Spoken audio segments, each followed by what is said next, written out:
राजा परीक्षित ने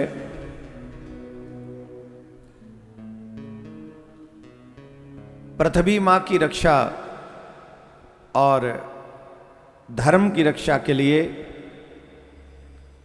कलयुग को 4 स्थान दिए। दूतम पानम स्त्रिया सूना यत्रा धर्म चतुर्विदः। जहां पर मद्यपान होता है वहां कलयुग निवास करे। और आप देखेंगे आज के इस कठिन युग में शायद ही कोई घर बच रहे हों जिनमें मदिरापान न हो रही हो। कितना दुर्भाग्य हो गया है, अब तो मद्यपान करने को स्टेटस से देखा जाता है। जितने बुरे कृत्य हैं उनको हमने अपना स्टेटस सिंबल बना लिया है। जिनको शास्त्रों में वर्जित किया गया है कि ये कार्य करने योग्य नहीं है, इन कार्यों को कभी करना नहीं चाहिए, आज के समाज ने उन्हीं कार्यों पर ज्यादा विशेष गौर किया है और उन्हीं कार्यों में अपनी दिलचस्पी दिखाई है। यही कलयुग का प्रभाव है। इसीलिए कहते हैं मनमुखी नहीं गुरुमुखी होना चाहिए। कौन सा मुखी? आजकल लोग मनमुखी हैं, जो मन में आता है उसी को धर्म मानते हैं। आजकल तो इसको भी धर्म मान लेते हैं कि हम मंगलवार को कुछ खाते पीते नहीं हैं, बाकी के हमें कोई मजबूरी नहीं, हम सब खाते हैं। मतलब 1 दिन के सनातनी और 6 दिन के राक्षस बन गए हम लोग। 1 दिन के सनातन हिंदू हम लोग भगवान को मानते, हनुमान जी को मानते हैं, इसलिए मंगलवार वाले दिन हम नहीं कुछ खाते पीते, बाकी के सब खाते हैं। ये कौन सा धर्म है? कौन से शास्त्र में लिखा है बताओ? तुम्हारे मन के शास्त्र में ही लिखा है ना। तो मन में लिखने से क्या होगा? क्या भगवान इसे स्वीकार करेंगे? क्या इसे धर्म माना जाएगा? यह अधर्म है। लेकिन कलयुगी लोगों का संग कर करके, दुष्ट लोगों का संग कर करके हमने ये निश्चय कर लिया है कि नहीं, तुम चाहे उसे कुछ भी कहो, हमारी दृष्टि में यही धर्म है। और इसी के कारण ये कलयुग का प्रभाव है। जहाँ मद्यपान होता है वहाँ कलयुग रहता है। और आज घर घर में कलयुग बैठा हुआ है। पिताजी पीते हैं, पिताजी नहीं पीते तो बेटा जी पीते हैं, बेटा जी नहीं पीते तो कभी छुप छुप के बहू जी पी लेती हैं।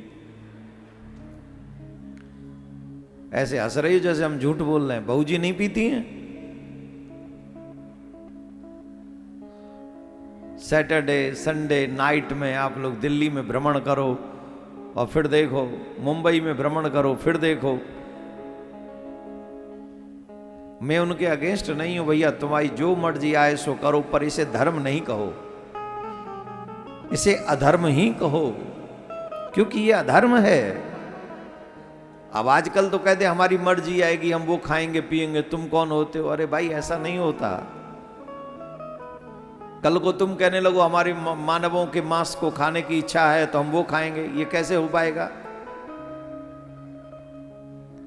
शास्त्र जिसे स्वीकार करे। अरे जिन लोगों की हम लोग निंदा करते हैं उनके यहां भी हलाल सर्टिफिकेट है, उसी चीज को खाते हैं जिनके शास्त्रों में लिखा है कि खाना चाहिए और ये नहीं खाना चाहिए। तो मनमुखी धर्म को धर्म नहीं माना जाएगा।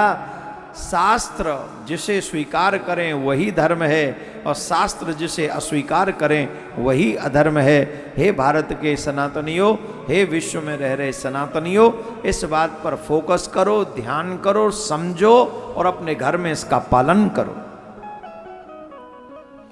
जहां मद्यपान होता है, जहां मांस भक्षण होता है, जहां वैश्यागमन होता है और जहां जुआ खेला जाता है, कलयुग को 4 जगह में निवास दिया राजा ने। और अब तो घर घर में कलयुग देखो जुआ भी खेला जाता है। ड्रीम 11 के नाम पे हर घर में बच्चे जुआ खेल रहे हैं, क्रिकेट पे सट्टा लगा रहे हैं। हमारे शास्त्र ऐसा कहते हैं, बेईमानी का पैसा नाश कर देता है मनुष्य का। मेहनत की कमाई हो तो उस मेहनत की कमाई से व्यक्ति तरक्की करता है। और अगर बेईमानी का पैसा हो तो बेईमानी का पैसा खाने से मनुष्य को उसकी बुद्धि भ्रष्ट हो जाती है, उसका चरित्र नष्ट हो जाता है और सब गड़बड़ हो जाता है। बोलो राधे राधे। हमारे यहां कहते हैं ऑलवेज मेहनत की कमाई से ही भोजन करना चाहिए और अपने बच्चों का लालन पालन करना चाहिए। जुआ की कमाई तो मेहनत की नहीं है। सट्टा लग गया तो आ गए करोड़ों रुपए। अब करोड़ों रुपए आ जाएंगे, लाखों जन्म बर्बाद कर जाएंगे, क्योंकि ऐसे ही काम करवाएंगे। वो भागवत में देर से पहुंचाएंगे और जुआलय में सबसे पहले पहुंच जाएंगे। तो नाश हो गया कि नहीं हो गया बताओ। तो इसलिए शास्त्रों के बताए हुए मार्ग पर चलकर ही मानव जीवन जीना चाहिए। और ये शास्त्र नियुक्त करेंगे कि कौन सा धर्म करना है, कौन सा कर्म करना है, क्या करना है और क्या नहीं करना है।